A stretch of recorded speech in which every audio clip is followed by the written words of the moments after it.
Mi nombre es Martín García Vaquero. Estamos aquí en una mesa redonda sobre Big Data, como saben todos ustedes. La dinámica del encuentro va a ser la siguiente. Vamos a empezar pues, casi de inmediato.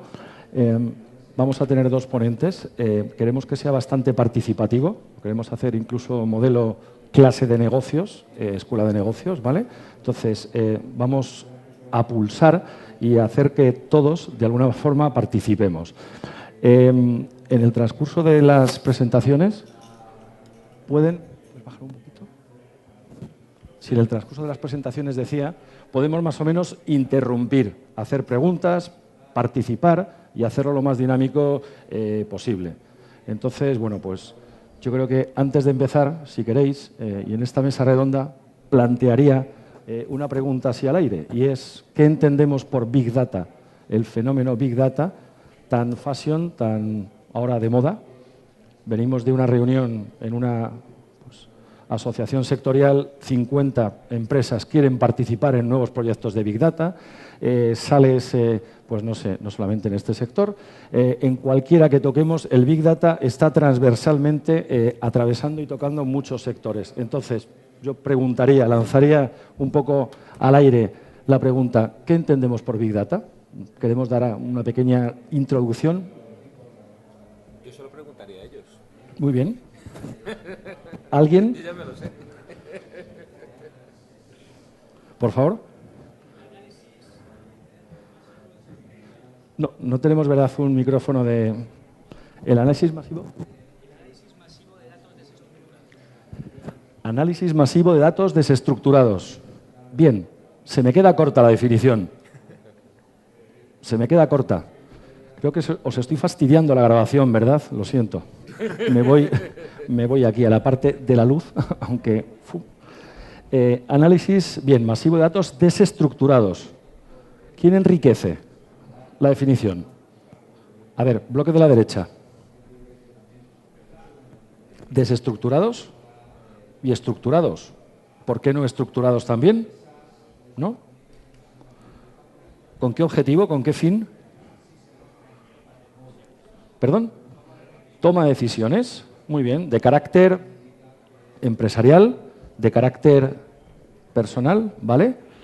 Más definiciones. Vamos a intentar acotar el concepto. El sector de la juventud por aquí, vosotras.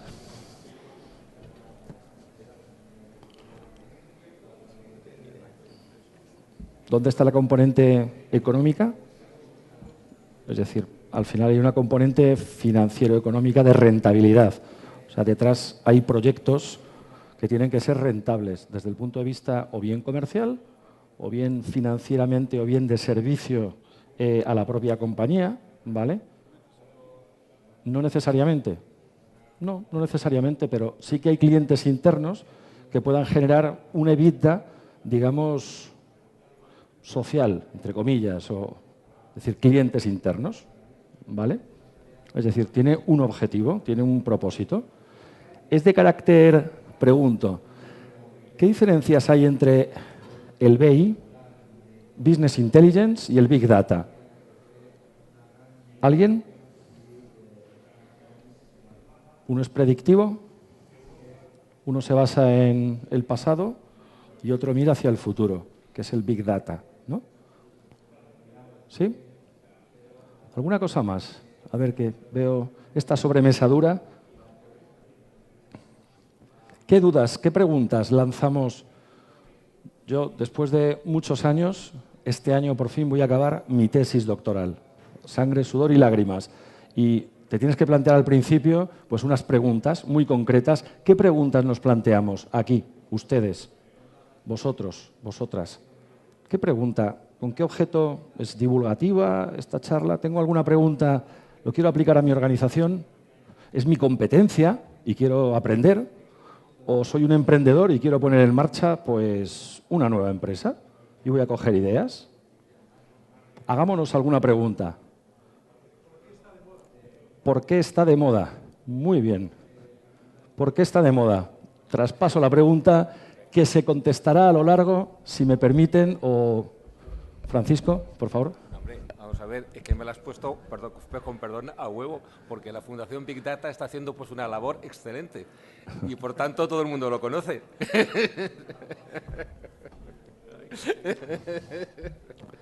Bien, ¿por qué está de moda? Quizás habría que hacerse antes una pregunta, ¿de qué se compone el Big Data? Al final es, así en análisis básico, desde mi punto de vista, mi opinión, es estadística, ¿vale? Estadística de la tradicional, es tecnología, es nueva algoritmia, ¿vale? O sea, algoritmos mucho más potentes y es mucha más capacidad de proceso, más velocidad y de almacenamiento. Y es disminución de costes drástico para que toda esa capacidad, con los métodos estadísticos, análisis multivariantes bayesianos, ¿vale? Pues todo eso lo ponemos con esa capacidad de procesamiento máxima, ¿vale? A un coste mínimo, apoyado en tecnologías como la nube. Es decir, no sería posible, en muy buena medida, desarrollar el Big Data si no estuviera todo el cloud, todos los nuevos desarrollos de proceso paralelo multi-site, multisitio. ¿Sí? ¿Alguna pregunta más que nos planteemos? ¿Hay algún emprendedor aquí en la sala? ¿Sí? Muy bien. ¿Qué preguntas te harías? Perdón, no eres. Vale, muy bien. Muy bien, pues yo creo que damos comienzo ya, sin más. Pues el presidente de la Fundación Big Data, Francisco Javier Antón, que nos va a contar, nos va a posicionar el concepto, aplicaciones del Big Data. Vale, le damos al F5. Sí, señor. Sí, señor. Hemos aprendido algo. Bueno, buenas tardes. Muchísimas gracias, Martín. Muchísimas gracias, Fernando, por la oportunidad de estar aquí. Yo lo primero que tengo que hacer es pedir perdón. En un foro de español, estar hablando de Big Data y todos los palabras que van a seguir por aquí, yo creo que por lo menos pedir perdón directamente pues, por el uso aquí del lenguaje. El puntero lo tenemos por aquí. Esto no es aquí. Bueno.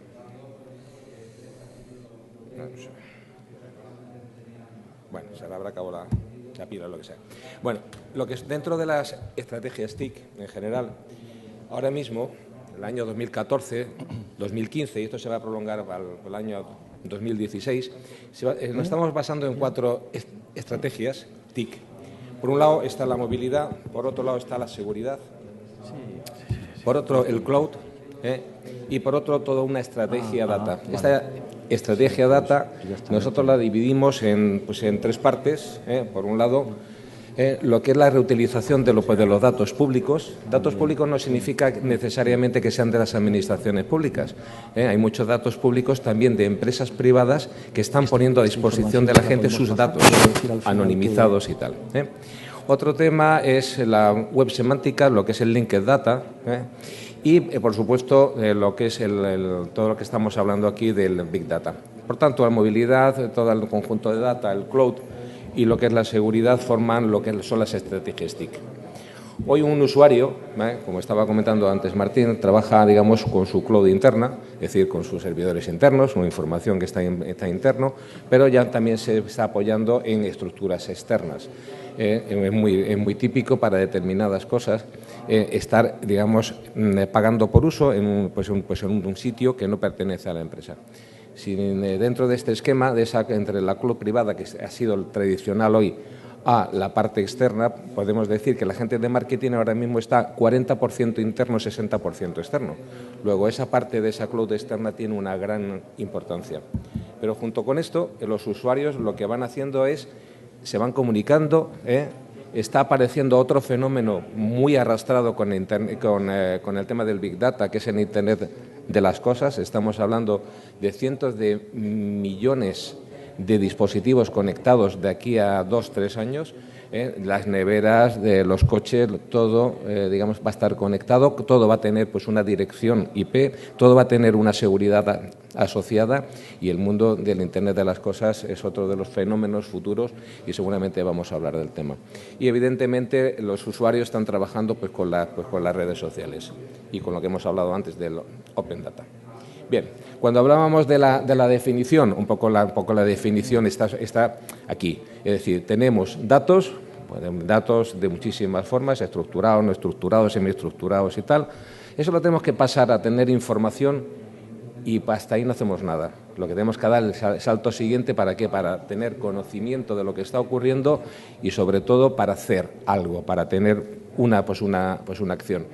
Y una de las miles o una de las definiciones que podamos tener, que a partir de los datos hay que tener información para la toma de decisiones y que sea muy rápido.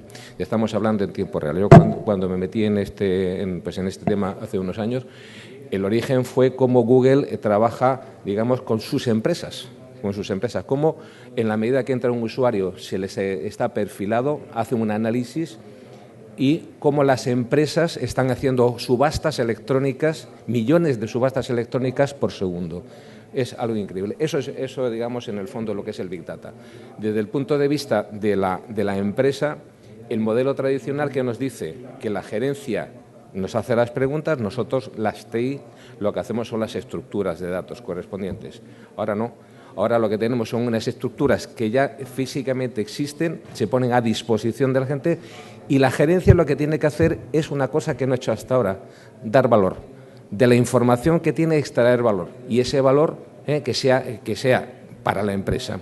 Bien, en el stack, por ir más o menos rápido, en el stack, digamos, que nosotros tenemos de cosas dentro de lo que es el Big Data, en el día de hoy vamos a ver el aspecto de lo que son las redes sociales. Estamos aquí hablando de Big Data y de las redes sociales. Bien, arriba del todo, del porqué del Big Data, tres temas fundamentales. Ahorros. ¿Por qué? Pues porque los hospitales no tienen necesidad de ganar dinero. Lo que tienen necesidad fundamental es de ahorrar dinero. Bien, el Big Data para ahorrar dinero, ¿con qué? Con la clínica preventiva, por ejemplo, tratamiento preventivo de los pacientes y tal. La empresa de marketing, por ejemplo, lo que interesa es el conocimiento del cliente, perfilarlo y hacer campañas para cosas concretas, absolutamente concretas. Y un tema que está surgiendo cada día más es la ciberseguridad, cómo el Big Data se utiliza para protegernos. Eso corresponde a otro mundo, pero en cualquier caso, la infraestructura podemos ser interna o externa, es igual, tenemos la capa de datos y dentro de la capa de datos tenemos los datos internos, tenemos datos públicos, tenemos el Internet de las cosas y tenemos redes sociales. Y hago foco un poco pues, en ese tema. Bien. Dentro de las famosas Vs, aquí solamente he cogido 3, la velocidad, lo que es la variedad y lo que es el volumen, lo que es cierto es que cada día crece el número, crece la velocidad de los equipos y crece la variedad. Es decir, antes hablábamos de datos, ahora podemos hablar de datos, pero podemos hablar de vídeos, podemos hablar de fotos, podemos hablar de textos, podemos hablar de lo que se nos ocurra.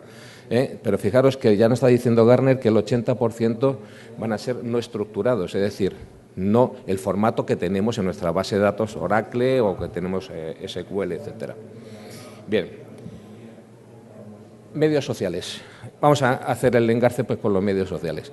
Bueno, cuando hablamos de las redes sociales estamos hablando más o menos de esto, más o menos por aquí. Esto es un gráfico que he encontrado y que agrupa algunas de las cosas. Cuando entonces estamos hablando de Big Data y estamos hablando de las redes sociales, tenemos que conectar dónde están esos datos y cómo podemos seguir todas estas historias. Y lo que el otro día leía por ahí, que Facebook tiene la muerte anunciada para el 2017. Será el 2017 o el 2024. En cualquier caso, hay mucha empresa que entra, mucho tema que sale al mismo tiempo y tiene una vida media pequeña, con lo cual la cantidad de información y el distinto tipo de información va creciendo cada día. Por ejemplo, en los estudios que he leído por ahí, ya se está estudiando a la gente que ahora mismo está en el entorno de los 13, 17 años, qué es lo que va a utilizar mañana. No va a utilizar Facebook ni va a utilizar Twitter. Va a utilizar otras cosas. Tumblr o Pinterest o lo que sea, pero no las mismas tecnologías, con lo cual tienes que estar adaptándote, digamos, día a día a cada uno de estos medios, pues digamos que van saliendo. Pero este es el panorama. Big Data por un lado y muchas redes, muchos tipos de redes sociales. Entonces la siguiente pregunta es, ¿pero Big Data entonces cómo diablos se une con las redes sociales? Bueno, yo aquí he cogido un ejemplo, digamos, para base. Cuando estamos hablando de la parte de Big Data, de la parte de muchos datos, hombre, en Estados Unidos estamos hablando los términos de los petabytes, son informaciones absolutas. En España hay algunas organizaciones que pueden tenerlo, la Seguridad Social, tiene la Agencia Tributaria, el BBVA, el Banco Santander, hay 10. El resto, pues de ahí para abajo. Y tenemos que hacer Big Data con lo que tenemos, ¿no? O sea, no tenemos que inventarnos grandes historias. Bueno, pues aquí he puesto un ejemplo de cómo con nuestro común amigo Excel, que todo el mundo lo utiliza, podemos tener un conector directamente pues con Facebook. Directamente Excel. El nuevo Excel, el 2013, lo que tiene es un conector directo. Tiene conexiones a las bases de datos, a la Access, Oracle, MySQL, etcétera, etcétera, pero también ya tiene preparado un conector para entrar pues, en las redes sociales. Dices, pero yo quiero una cosa que entre en tal red y tal. Bueno, pues entonces ya no sirve esto, ya tendrás que irte a otro producto. Ya empezamos a calibrar productos.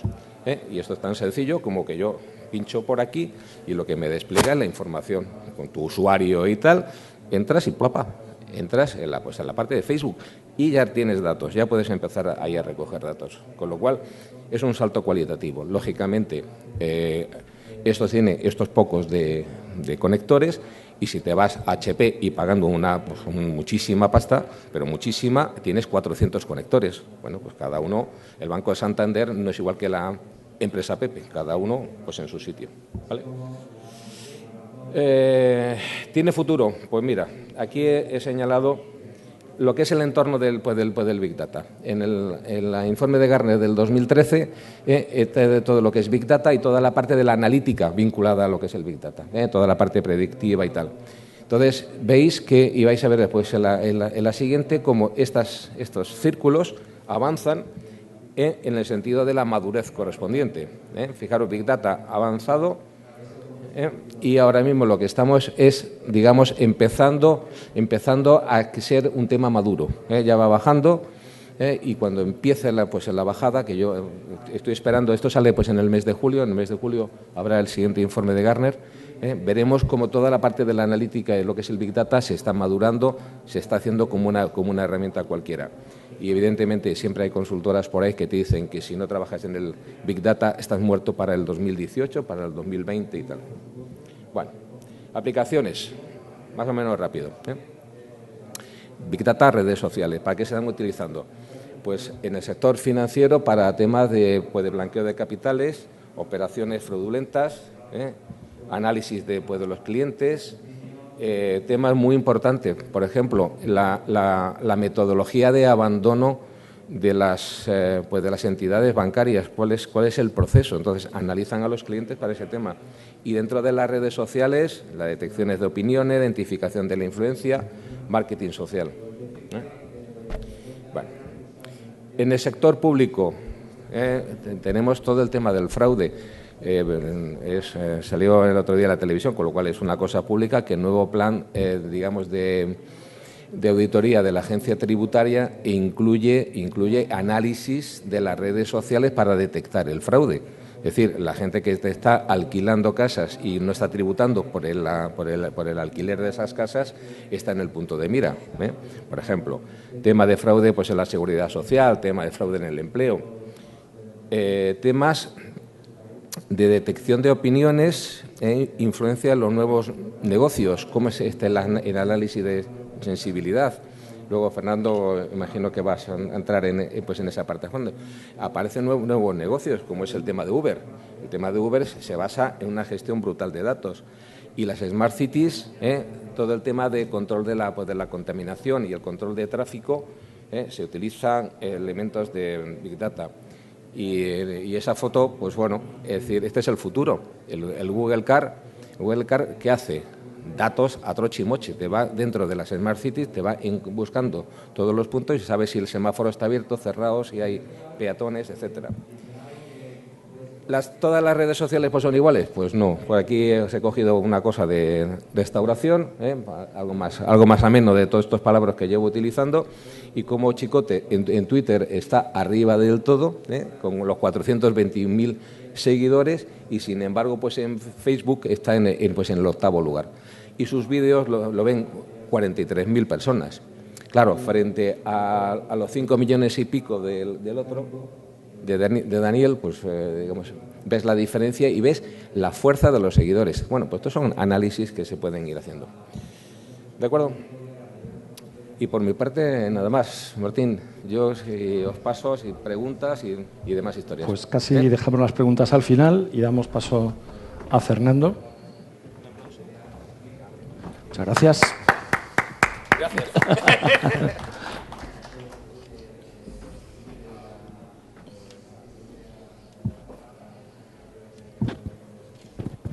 Yo voy a hacer un enfoque muy distinto, no porque sea mejor, sino simplemente distinto porque hemos hablado mucho de teoría y yo lo que voy a hacer es todo lo contrario, poner dos casos concretos, muy reales, de qué se puede hacer en las redes sociales con un análisis de Big Data, ¿no?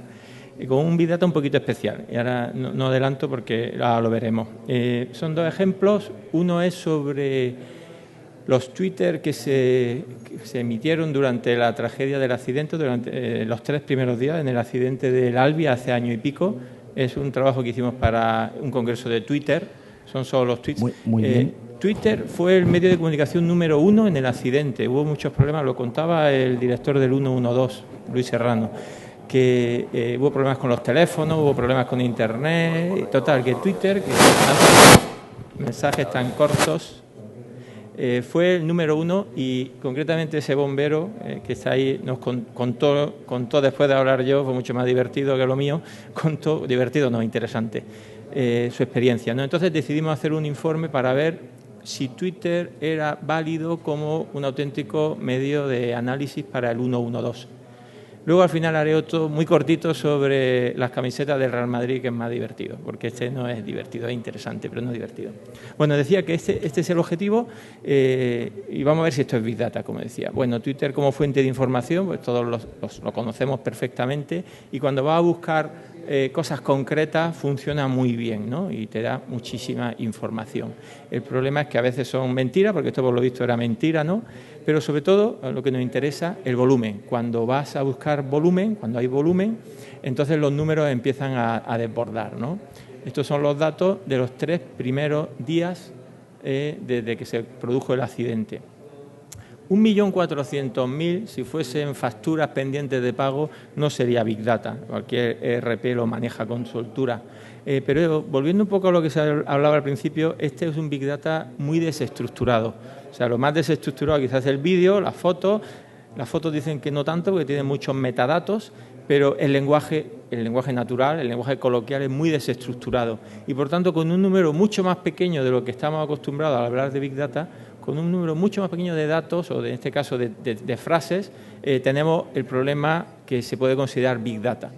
Por cierto, yo tengo una definición que nos ha preguntado Martín, una de las muchas que hay es que cuando necesita una herramienta sofisticada, creada ex professo para extraer la información, ya deja de ser una consulta, digamos, obvia y se convierte en un problema. Pues por ahí está esa barrera, que no es una línea, es una cosa difusa, pero por ahí está la barrera. Y cuando hablamos de lenguaje, la barrera, como digo, se reduce mucho en cuanto a número de datos. En fin, esta es nuestra materia prima, estos son los tweets y la pregunta es, en toda esta información, ¿qué es lo que se dice? Porque, frase ya muy manida, si la información es poder, el exceso es caos. Y esto, desde luego, es caos.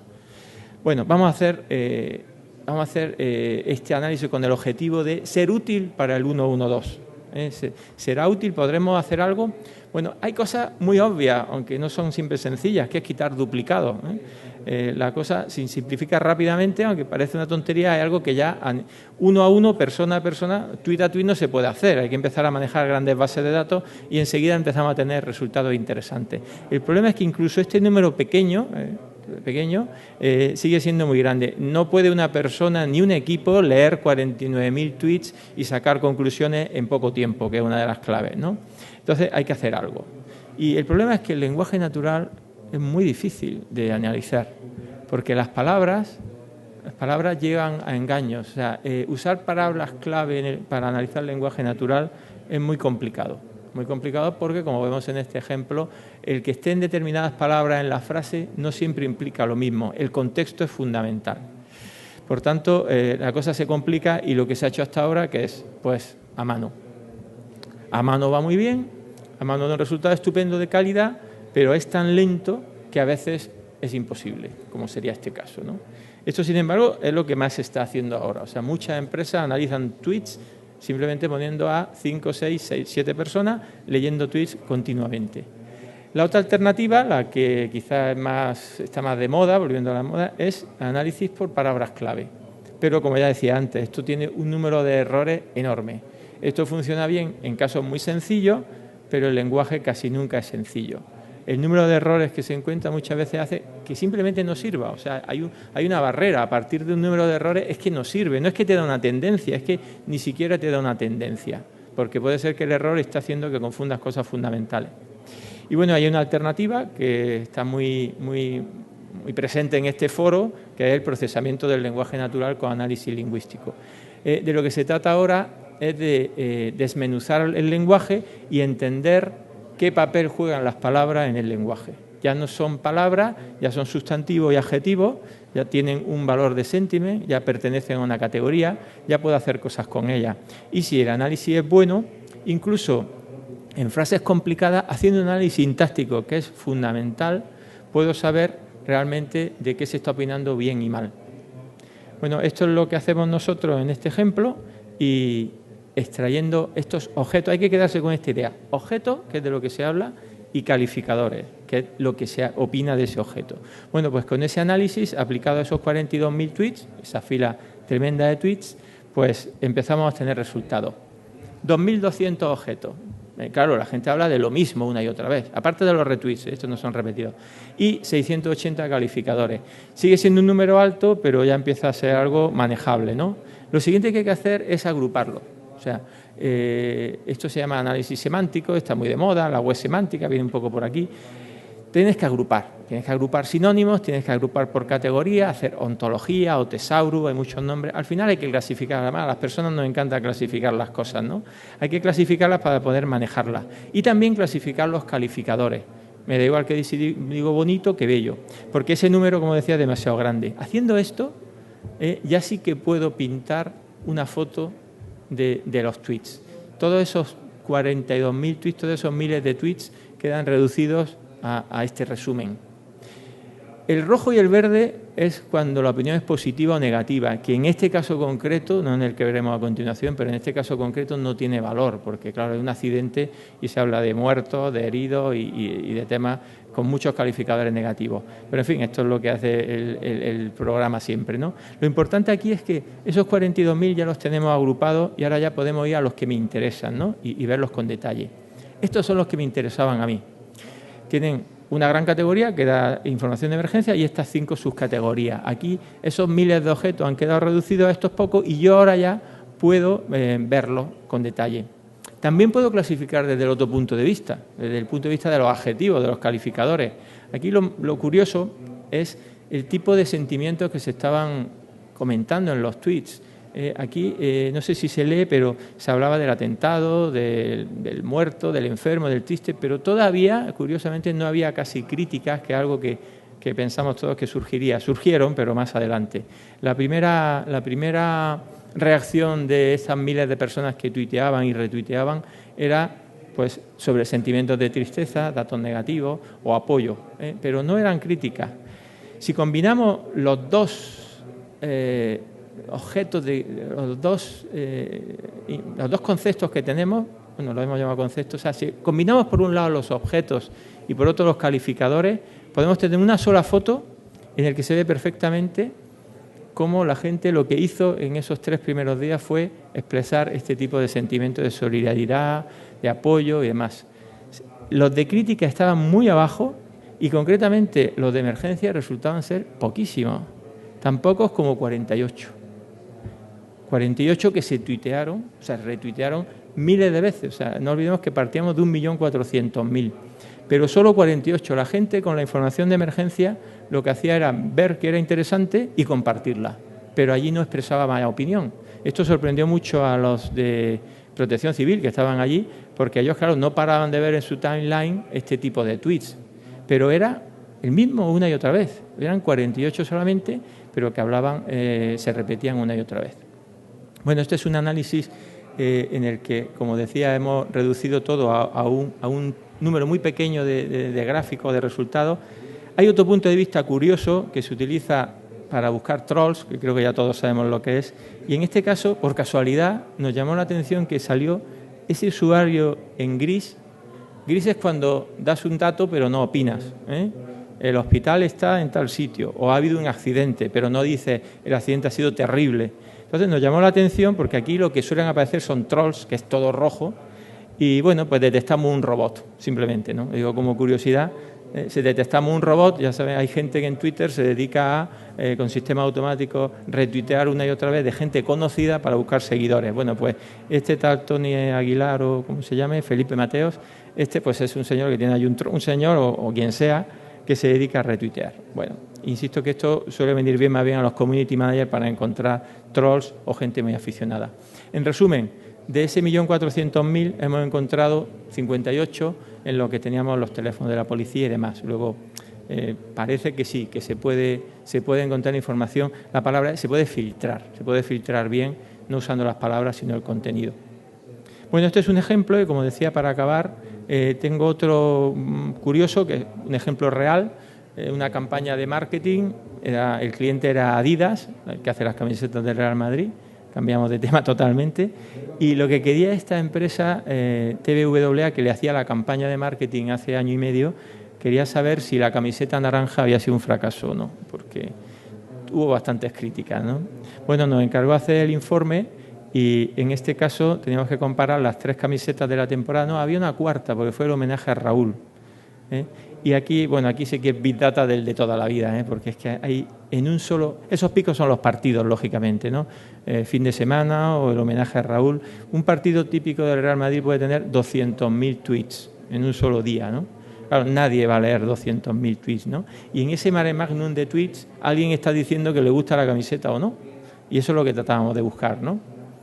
Bueno, no voy a repetir todo el proceso, que es exactamente el mismo. Lo interesante está aquí en pequeñito. Es que, bueno, hay muchísimo gris, porque la mayoría de la gente simplemente decía hoy juega el Madrid con la camiseta naranja o con la blanca, noticias de prensa, pero esos verdes y esos rojos son opiniones de la gente diciendo me gusta o no me gusta, ¿no? La camiseta blanca era la que llamaban home, la de jugar en casa. BTS creo que es Back to Seasons, que era el homenaje a Raúl, y como vemos tuvo el doble de verde. Lo más llamativo no es que tenga mucho o poco verde, que hay muy poco rojo. O sea, realmente casi nadie opinó negativamente de la camiseta de Raúl, que tenían las fotos de los aficionados y demás. Away era la azul, bueno, está ahí, no está mal, y Champions era la naranja. Luego, efectivamente, sin ser un desastre total, la camiseta naranja no tuvo mucho éxito. Hay que pensar, esto hay que ponerlo en contexto, que normalmente los que opinan sobre la camiseta del Real Madrid son los fans del Real Madrid. Normalmente el Barça no opina del Madrid. Cuando lo ves, ¿no? O sea, cuando lees los tweets te das cuenta, ¿no? O sea que un 50% positivo o negativo, la cosa quedó regular. No creo que la vuelvan a usar la naranja, ¿no? De hecho, cuando hacemos este tipo de informes luego, le enseñamos los tweets concretos para que ellos vean el tipo de comentario que hay sobre la camiseta naranja, en este caso negativo. 50-50, insisto, pero siendo aficionado del Real Madrid es bastante malo. Como este año ha sido rosa, pues nos dio curiosidad, y aunque ya no nos han pagado, hemos hecho el informe de la rosa también, ¿no? Porque ya queríamos saber qué pasaba con la rosa, ¿no? No voy a decir mi opinión, vamos a ver la que hay en Twitter, yo no tuiteé, por si acaso. Bueno, en rosa lo que hay que hacer es comparar sobre todo con la naranja y, bueno, ha ido un poco mejor. Ahí se ve muy bien que naranja era 50-50, rosa era creo que exactamente 30%, 33%, en fin, aproximadamente un tercio de negativo. O sea, ha salido un poquito mejor, aunque desde luego siguen teniendo mucha más aceptación la de toda la vida. Muy bien, pues eso es todo.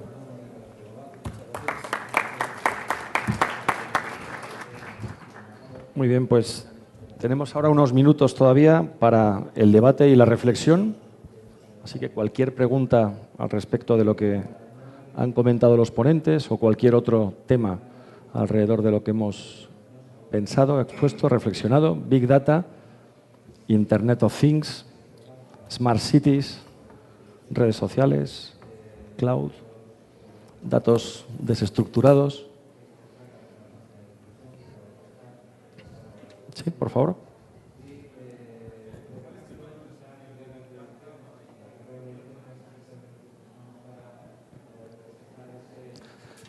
¿Te puedes poner, por favor, de pie y que se oye un poquito mal?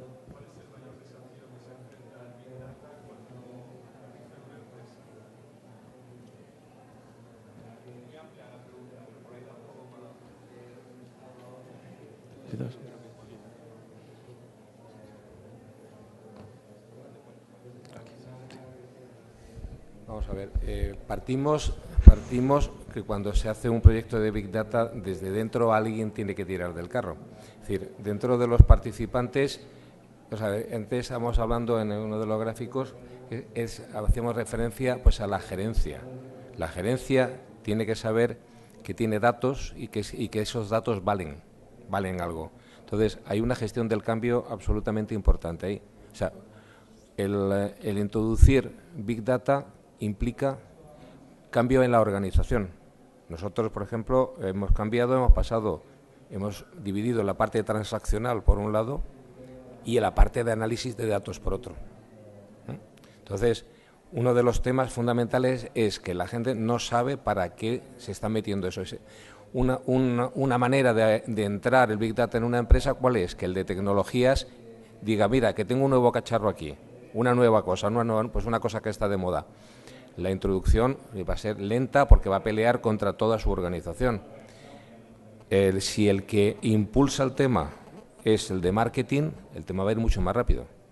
Entonces, ahí tenemos que ver, igual que el cloud, digamos, su par no es el responsable de TIC, sino es el financiero, porque el cloud lo que te dice, yo ahorro, el Big Data está muy dirigido o está muy asociado a la parte del marketing.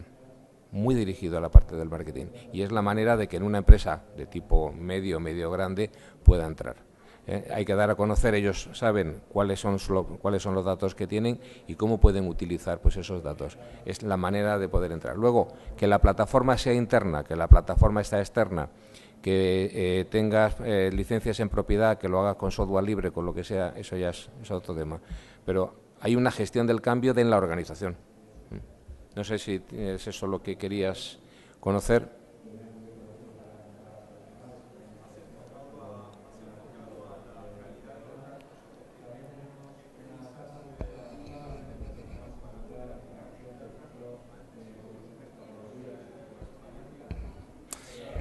Vamos a ver, el tema de la calidad de los datos viene fundamentalmente por la herencia que pueda tener en esa empresa pues, de los datos. Una de los... Espera, si quieres, un segundo.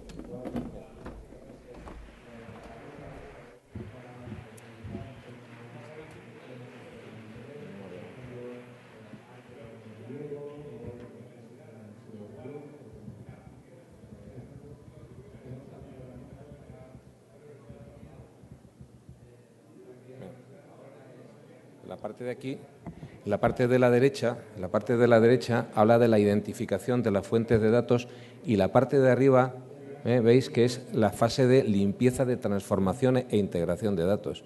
Esto no es baladí. Esto no es una cuestión de que en 5 minutos organizo datos. Por ejemplo, yo puedo tener mis datos con los nombres de las provincias, por ejemplo. Algo tan sencillo como eso, nombres de las localidades y tal. Si quiero cruzar datos con el INE tiene su clasificación de localidades, de provincias, de comunidades autónomas. Entonces, lo primero que tienes que hacer es crear los puntos en común para luego unir tus datos con los datos del INE. Hay unas fases muy importantes de limpieza y de transformación de datos. Es decir, eso no es un tema pequeño. El Banco Popular, por poner un caso concreto, hizo la absorción hace 2 años, me parece, con el Banco Pastor. Bueno, es decir, los responsables de la parte de data están trabajando en la integración de los datos. ¿Por qué? Pues porque el Banco Pastor tenía su codificación, sus historias y tal, y el Banco Popular tenía su codificación y sus historias. Entonces, están transformando datos 2 años. Te digo que no es un tema, que no es un tema baladí, ¿eh? ¿Alguna pregunta más? Sí, por favor.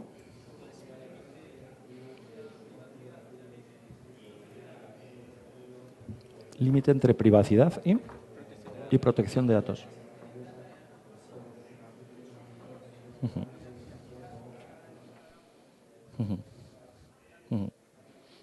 ¿Hablas tú en tu caso de datos desestructurados? Te voy a contestar en... Hola, te voy a contestar en parte porque hay otra que yo no la sé y la he preguntado varias veces y no me la resuelven. En general, nosotros, no, solo cogemos datos públicos, no en general, siempre. Y muchas veces nos han preguntado, sobre todo Facebook, ¿pero podéis coger los datos de Facebook? Y dicen, nosotros no sé si podemos, pero no lo vamos a intentar. O sea, que desde luego no se nos ocurre hackear las cuentas de Facebook de los demás, ¿no? O sea, que está claro, hay cosas que están claras. Lo que yo no sé, y lo he preguntado, insisto, es si yo puedo poner ahí en la pantalla un tuit tuyo de hace media hora. Porque le he preguntado a algún abogado y como son abogados, pues no te contestan. O sea, te dicen que sí, pero no, ¿no? Entonces digo, yo puedo poner tu tuit, a ver, en el momento en que tú lo publicas, es público, ¿no? Valga la redundancia. Bueno, pero es que yo no lo sé. Todo el mundo lo hace, pero supongo que se puede hacer, ¿no? Pero igual pasa, y nos pasa todos los días, cuando dicen, no, yo quiero los datos de Yelp sobre restaurantes. ¿Son públicos? Hombre, yo entro en la página web y los copio. Podría copiarlos con un bolígrafo, podría copiarlos con cortar y pegar, o le puedo dar a un botón, a un software, y me los descargo todos, ¿no? ¿Son públicos? Están en la web, ¿eh? Insisto, yo no soy abogado y ya te digo que todo yo creo que los técnicos, en la duda, hacemos lo que podemos, ¿no? Hay una barrera clarísima, que es saltarse medidas de seguridad, insisto, que no lo preguntan, ¿no? Pero yo desde luego creo que mientras el dato sea accesible por cualquier persona con un ordenador normal y no le tengas que romper la contraseña, lo son. Y desde luego, eso sí que lo hemos hablado mucho, los resultados sí lo son. O sea, el Big Data muchas veces no va al detalle, va a que de ese millón de tweets yo sé que hay 7 que les gusta la camiseta. Mientras no diga que 7 son, desde luego ni siquiera he pasado cerca del problema de la protección de datos, ¿no? Y bueno, debería contestar Francisco, pero como lo he oído alguna vez, lo del Open Data, eso está muy claro. Hay una... Bueno, te lo voy a dejar a ti, ¿verdad? Porque para qué adelantar, yo lo he oído varias veces hablar de Open Data, es un movimiento muy interesante, sobre todo en ciudades. Yo lo he visto también, o lo he oído en congresos sobre Smart City.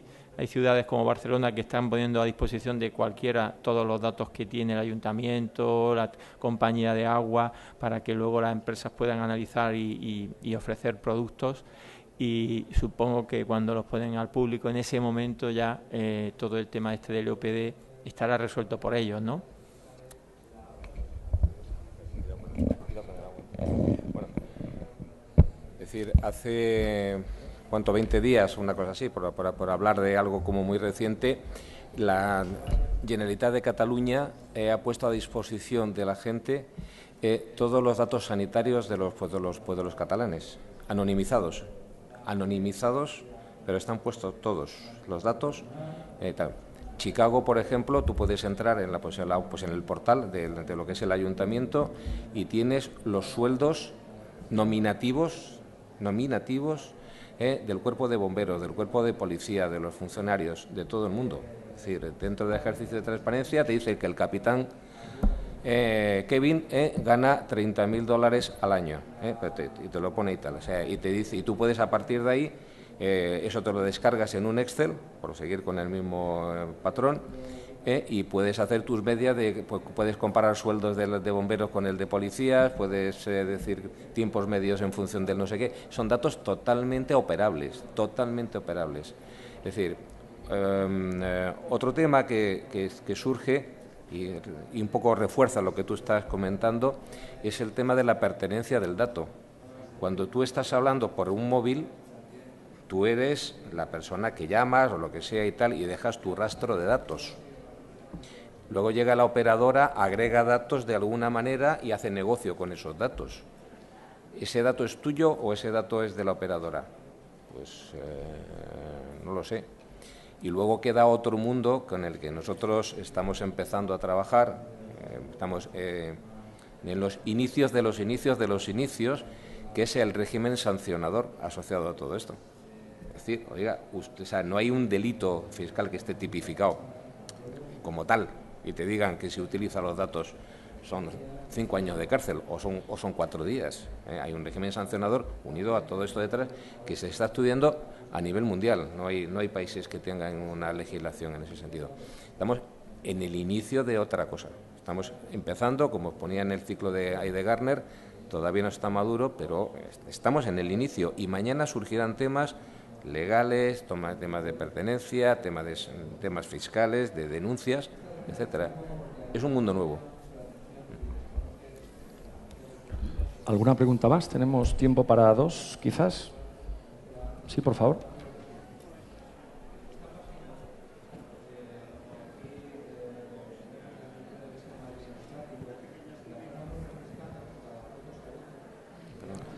Tu pregunta, perdona, ha sido que una pequeña pyme, ¿cómo tangibiliza, cómo concreta y cómo pone en valor todo esto?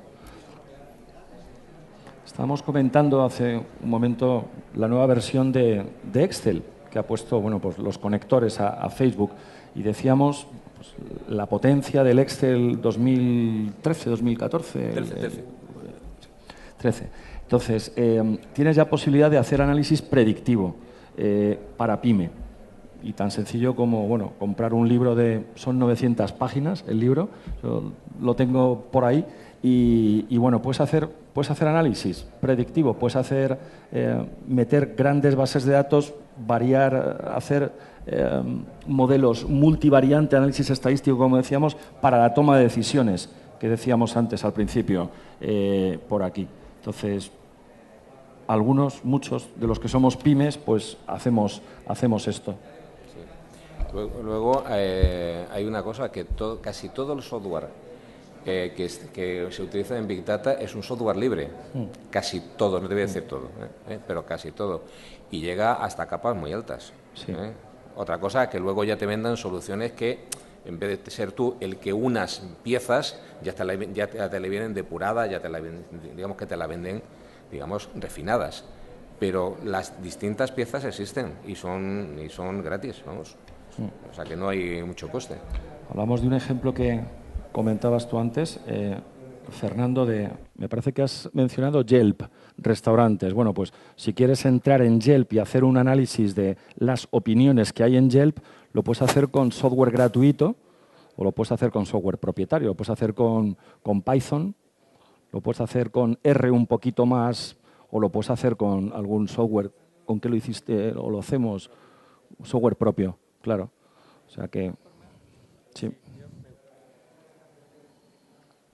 Yo es que por alusiones, por lo de micropyme, pues, me ha parecido que tu pregunta tiene, no sé si tiene dos vertientes. Una es, la pyme como tal puede hacer productos de análisis de Big Data para terceros. Eso está claro, lo hacemos nosotros, ¿no? Y en lo que hablaba de ese Excel, yo lo he visto trabajando con una cooperativa de pepinos de la costa granadina y era espectacular, espectacular. Es que hay 700 agricultores, o sea, no es una pyme, ¿no? Es decir, que la herramienta está al alcance de una pyme, eso está claro. Ahora, ¿una pyme necesita Big Data? No. Es como cuando alguna vez me preguntan a alguien, oye, me hace un análisis de Internet, de Twitter, tiene 300 tweets. Y digo, hombre, léetelo. Te los lees de una sentada y ya está. Si tiene un hotel rural, pues te lees los tweets, o sea, los comentarios o lo que sea, ¿no?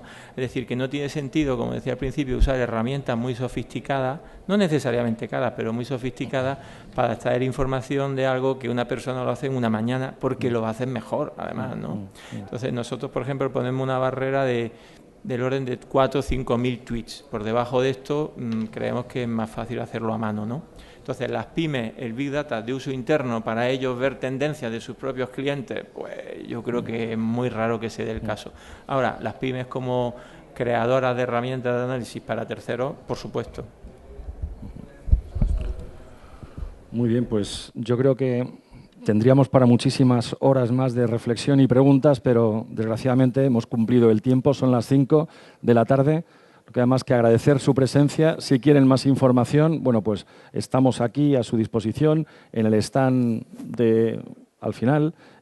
Hay tarjetas, hay presentaciones, hay PDFs, tenéis webinars que hemos hecho en la red. O sea, estamos a vuestra disposición. Simplemente muchas gracias. Gracias.